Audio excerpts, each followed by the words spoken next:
নমস্কাৰ সকলোকে আমাৰ গেব এডুকেশ্যন চেনেলটোলৈ স্বাগতম জনাইছো ছাত্ৰ-ছাত্ৰীসকল আৰ্টছ ষ্ট্ৰীম লোৱাটো বহুতে মূৰ্খামি বুলি ভাবে কলা শাখা লৈ ভৱিষ্যতে যে একো কৰিব নোৱাৰি এইটো এটা বহুতৰ ভুল ধাৰণা কম নম্বৰ বা কম পাৰ্চেন্টেজ লাভ কৰা সকলেহে আৰ্টছত লয় নেকি এইচএছএলচিত কিমান পাৰ্চেন্টেজ হলে আৰ্টছত পঢ়িব পাৰি আৰু ৰিজাল্টৰ কিবা নতুন আপডেট আহিছে নেকি ছাত্ৰ-ছাত্ৰীসকল আজিৰ ভিডিঅ'টোত এই সকলোবোৰ আলোচনা কৰিম যদি এতিয়ালৈকে আমাৰ চেনেলটো সাবস্ক্ৰাইব কৰা নাই সাবস্ক্ৰাইব কৰি লোৱা যাতে আমাৰ চেনেলৰ প্ৰত্যেকটো নতুন ভিডিঅ' আগতীয়াকৈ চাব পাৰা ছাত্ৰ-ছাত্ৰীসকল আৰ্টছ ষ্ট্ৰীম লৈ একো কৰিব নোৱাৰি এই ধাৰণাটো একেবাৰে ভুল সায়েন্স কমাৰ্চৰ দৰে আৰ্টছ ষ্ট্ৰীমো এটা ভাল ষ্ট্ৰীম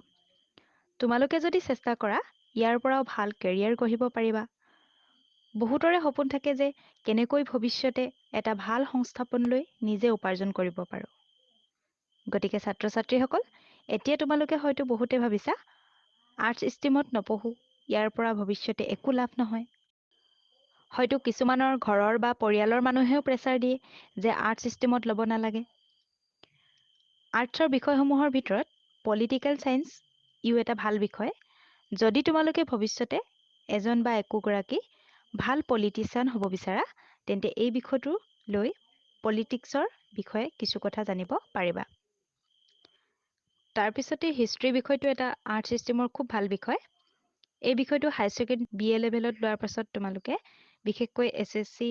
ৰেলৱেৰ উপৰিও বহুতো ভাল ভাল সংস্থাপন আছে সেই সমূহত তোমালোকে যোগ্যতা অনুসৰি নিয়োজিত হ'ব পাৰিবা ইয়াৰ পিছতে ইকনমিক্স সাবজেক্টটো ল'ব পাৰা এই বিষয়টোৰ পৰা তোমালোকে অৰ্থনীতিৰ কথা জানিব পাৰিবা আৰু এই বিষয়টো পঢ়ি তোমালোকে বেংকৰ চাকৰি বা অন্যান্য বিভিন্ন ধৰণৰ কামত নিয়োজিত হোৱাত সহায়ক হ'ব তাৰ পিছতে এডুকেশ্যন বিষয়টো ল'ব পাৰা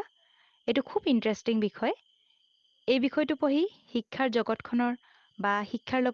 কম পাৰ্চেন্টেজ পোৱা সকলেহে কেৱল আৰ্টছ ষ্ট্ৰীমত লয় নেকি আৰ্টছ ষ্ট্ৰীমত পঢ়িবৰ বাবে সাধাৰণতে 30% পৰাই আৰ্টছ ষ্ট্ৰীমত ল'ব পাৰে কেৱল কম পাৰ্চেন্টেজ পোৱা সকলে আৰ্টছত নপঢ়ে আৰু বহু ভাল ভাল পাৰ্চেন্টেজ পোৱা ছাত্ৰ-ছাত্ৰীও আৰ্টছ ষ্ট্ৰীমত পঢ়া দেখা যায় কাৰণ আৰ্টছত পঢ়ি তেওঁলোকে কেৰিয়াৰ গঢ়িব বিচাৰে ছাত্ৰ-ছাত্ৰীসকল তোমালোকৰ এইচএছএলচি ৰিজাল্টৰ নতুন আপডেট এতিয়ালৈকে অহা নাই যদি নতুন কিবা আপডেট পাওঁ তোমালোকক নিশ্চয় জনাম শেষত ভিডিঅ'টোৰ পৰা যদি উপকৃত হৈছো বুলি ভাবিছা তেন্তে লাইক কমেন্ট শ্বেয়াৰ আৰু লগতে সাবস্ক্ৰাইব কৰিবলৈ একেবাৰে নাপাহৰিবা